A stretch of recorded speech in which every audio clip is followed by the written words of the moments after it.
நீங்க தமிழரசு கட்சியாக செயல்படுங்கள். கதிரைகளை அமைச்சர் சூடாக்கி கொண்டு வடக்கு கிழக்கு நாசமாக்காதீங்க அமைச்சர் அவர்களே. வியாபாரம் செய்கின்றார்களாம், இங்கு வியாபாரம் செய்கின்றார்களாம், பார் வைத்திருக்கின்றார்களாம். போலீஸை வச்சு அராஜகம் பண்ணாதீங்க. நீங்க போலீஸ் அராஜகத்தை கைவிட்டு உங்களோட கதிரை நீங்க சூடாக்காதீங்க. நீங்க நல்ல மனுஷரா மாறுங்க.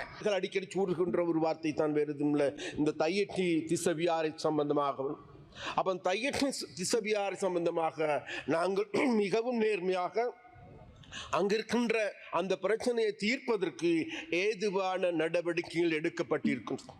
அதன் பொழுது இன்றைக்கு எங்களுக்கு எல்லோருக்குமே தெரியும், இன்றைக்கு வடக்கில் பல்வேறு விதமான மோசடிகள் கடந்த காலங்களில் இடம்பெற்றிருக்கிறது.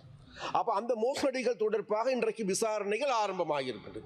அப்ப அந்த ஆரம்பமாகி இருக்கின்ற பொழுது ஒரு சிலர் ஒரு சில எம்பிமார்கள் இருக்கின்றார்கள். அவர்கள் அங்கு வியாபாரம் செய்கின்றார்களாம், இங்கு வியாபாரம் செய்கின்றார்களாம், அங்கு அவர்கள் பல்வேறு விதமான சூப்பர் மார்க்கெட் வைத்திருக்கின்றார்களாம், பார் வைத்திருக்கின்றார்களாம். அது தொடர்பிலான விசாரணைகள் இன்று ஆரம்பமாகியிருக்கின்றது. அப்ப அவ்வாறான விசாரணைகள் ஆரம்பமாகியிருக்கின்ற பொழுது இவர்களுக்கு ஒரு பயம் ஏற்பட்டிருக்கின்றது. தாங்களுடைய கடந்த காலத்தினுடைய தமிழ் மக்கள் மத்தியில் இருக்கின்ற இருப்பு கேள்விக்குறியாகிவிடும் என்கின்ற பயம்.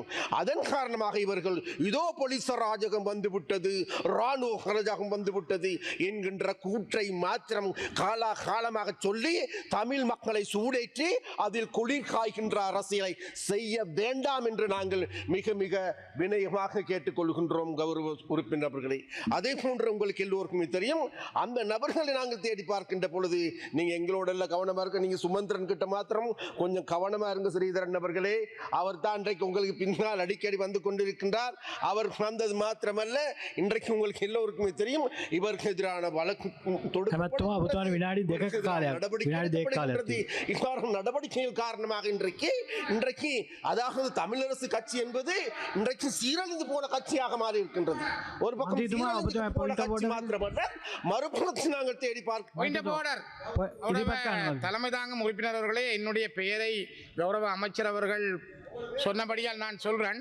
இந்த கதிரைகளை அமைச்சர் சூடாக்கி கொண்டு வடக்கு கிழக்கு நாசமாக்காதீங்க அமைச்சர் அவர்களே. முதல் வடக்கு கிழக்குல நல்லது நடக்க பாருங்க. அதை விட்டு உங்களோட போலீஸை வச்சு அராஜகம் பண்ணாதீங்க. நீங்க போலீஸ் அராஜகத்தை கைவிட்டு உங்களோட கதிரையை நீங்க சூடாக்காதீங்க. நீங்க நல்ல மனுஷரா மாறுங்க. அந்த வழிக்கு வாங்க. அமைச்சர் சந்திரசேகரன் முதல் திருந்தினால்தான்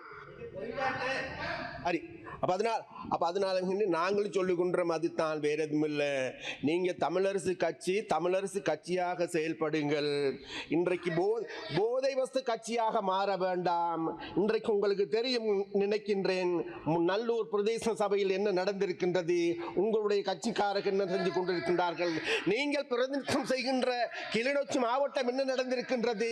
கிளிநொச்சி மாவட்டத்தில் இன்றைக்கு கூடுதலான பார் இருக்கின்ற மாவட்டம் உங்களுடைய மாவட்டம். அது மாத்திரமல்ல, உங்களுடைய கட்சியை சார்ந்தவர்களை அங்கிருக்கின்ற பார் பெர்மிட் விநியோகித்திருக்கின்றார்கள் என்பதை உங்களுக்கு சொல்லிக் கொள்ள விரும்புகின்றேன். அது மாத்திரமல்ல, அங்கு மண் கடத்தப்படுகின்றது. மண் கடத்தலுக்கு பின்னால் இருக்கின்றவர் யார் என்று தேடி பார்க்கின்ற பொழுது ஸ்ரீதரன் அவர்களை அவரும் உங்களுடைய ஆக்கள். அதனால் அங்கு அராஜகம் கட்டப்பட்டிருப்பது கிளிநொச்சி மீதான அராஜகம் என்பது உங்களுடைய அராஜகம்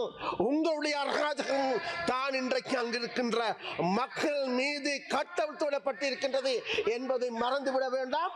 அதே போன்று இன்னும் ஒன்றை சொல்லுகின்றேன், இந்த அராஜகம் என்றைக்கும் ஒரே மாதிரி பழிக்காது என்பது, அதே போன்று ஒரே மாதிரி செய்ய முடியாது என்பதை நாங்கள் சொல்லிக்கொள்ள விரும்புகின்றோம். அதனால் கௌரவ உறுப்பினர் அவர்களே, இவ்வாறான நிலைமையின் கீழ் விசேடமாக நாங்கள் இந்த அவசரகால சட்டத்தை பயன்படுத்துவது, கடந்த காலத்தில் அவசரகால சட்டத்தை பயன்படுத்தி நாட்டில் இருக்கின்ற விசேடமாக தமிழ் இளைஞர்கள் கொன்றொழிக்கப்பட்டது உண்மை. ஆனால் இன்றைக்கு நீங்கள் தேடி பாருங்கள், எங்களுடைய அரசாங்கம் ஒரு வருடத்தின் இந்த தமிழ் குடிமகன் மீது இந்த அவசரகால சட்டத்தை பயன்படுத்தி கிடையாது. அதனால் நாங்கள் நாளை அப்படி செய்ய போவதும் இல்லை. தமிழ் மக்கள் இன்றைக்கு எங்களோடு நிற்கின்றார்கள். தமிழ் மக்கள் எங்களுக்கே கூடுதலான வாக்களித்திருக்கின்றார்கள். அதனால் அந்த தமிழ் மக்களை பாதுகாக்க வேண்டிய பொறுப்பு கடப்பாடு வேறு யாருக்கும் அல்ல, உங்களை விட எங்களுக்கு